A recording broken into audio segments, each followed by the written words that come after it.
It's Yvonne Michel coming straight from the den every Monday. You're listening to episode 24, Acts of Service, 3 out of 6 series.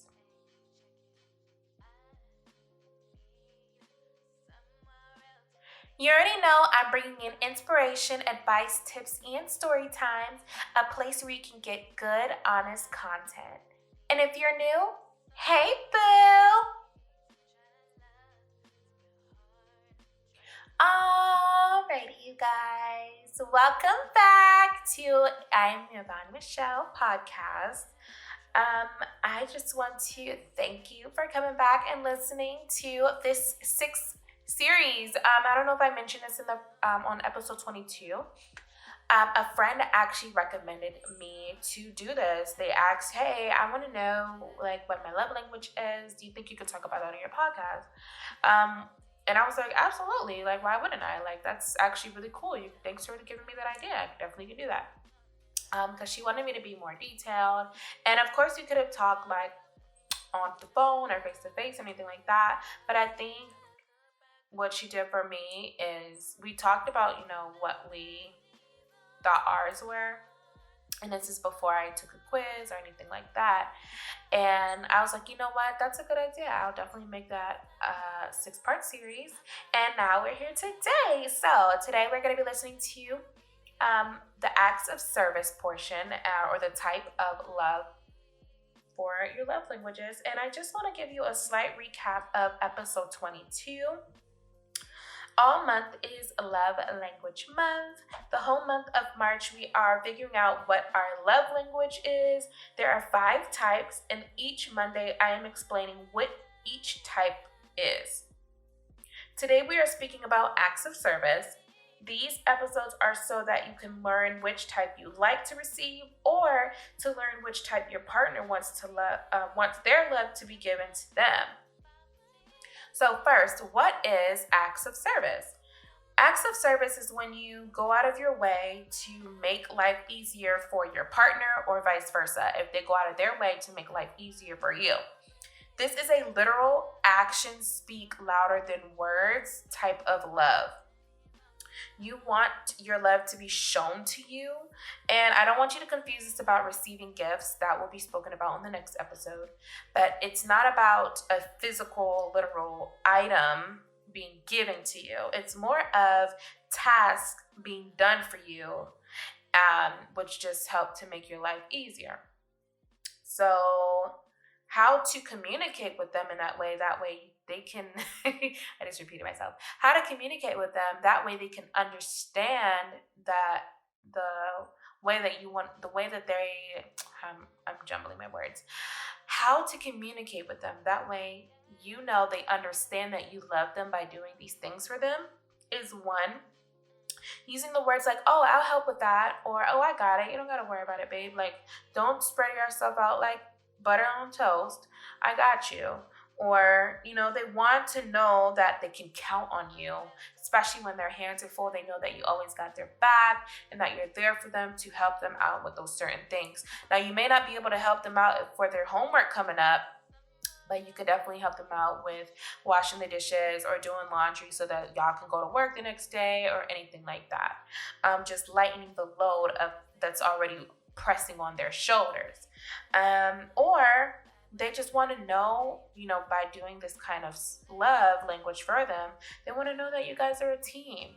Or for you want to know that you're part of a team and that it's not just you doing this all by yourself, that everything is 50-50 when it comes to chores or groceries or whatever else that y'all do together. Just know that it's together and not just I. There's no I in team. Okay.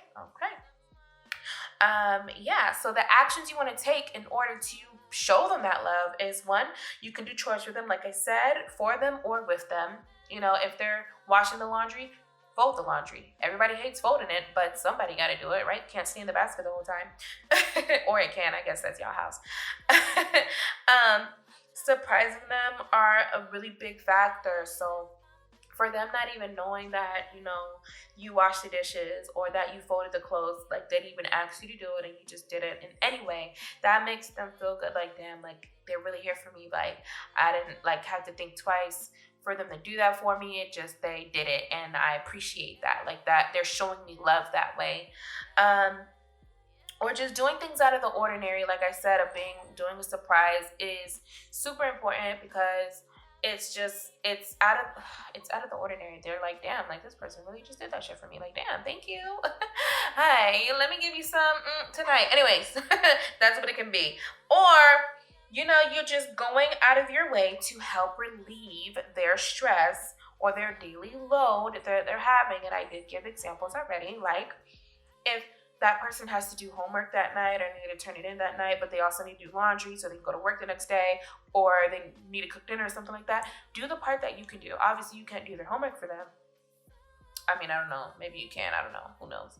But you can probably do the cooking, or you can go out and buy food, or you can wash the dishes or do laundry or whatever it is that is other than the homework that you technically cannot do for them.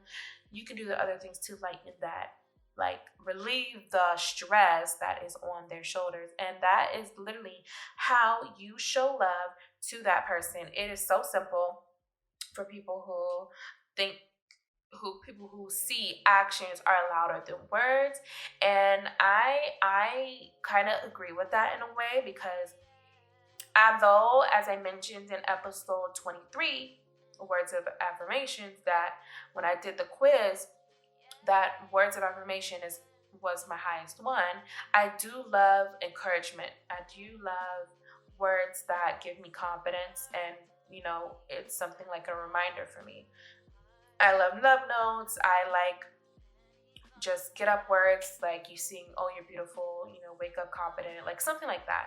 I like those things. However, in my relationship, I do love acts of service. I do love actions being shown, rather than you just saying, oh, I'm going to do this, and then I may not see you do it, or it's like I don't believe it until I see it kind of person. I don't know if that's just the Capricorn in me, I don't know, but I just know that that's something that I like within my relationship. Now, in general, words of affirmation is something that I do adore and I do love and it can come from anybody, from a manager, from my parents, from my relationship. Anybody can give me the words of affirmation love, and I will accept it, truly accept it. But when it comes to my relationship, I do appreciate acts of service more, because as the example that I just used, I do have school homework that I gotta do that he cannot do for me, but he can do the laundry for me. He can, not for me, but he can do the laundry to take it off one of my daily loads lists, or cook or wash dishes or whatever, which he does, and I appreciate, and that tells me that he does love me and that he does care about us living together, that we are a team, and that he is my partner and I'm not in this alone. So that in a way shows me those things, just from doing the little things to lighten my load or my daily stress that I have. So 5 ways acts of service is your love language. 1, before I talk about the 5 ways, first, when you are listening, think about these 3 questions. A, how do I show love? B, what do I complain about most in my relationship? And C, what do I request or actively need from my partner on a day-to-day basis? All right, so here are the 5 ways of how acts of service is your love language. 1, you feel taken care of when your partner supports you and helps ease your responsibilities when they do little chores or tasks for you. 2, it means a lot when someone follows through on something, especially if they were paying attention and stepped in to help. When they do this, you trust your partner to pay attention to the little things. 3, you think talk is cheap. Action means everything. You need someone to come through to know you can rely on them. Show, not tell. 4, you love when your partner steps in to do little things for you to make your life easier. And 5, if you're feeling stressed or tired, it would be nice if your partner saw it as an opportunity to step up and elevate your burden by taking something off your plate that's easy for them to do. Is acts of service your love language? Maybe. If not, that's all right, because the next episode is receiving gifts. And on that note, thanks for listening to episode 24. Comment down below your reaction to today's episode. Love you, boo. Later, boo.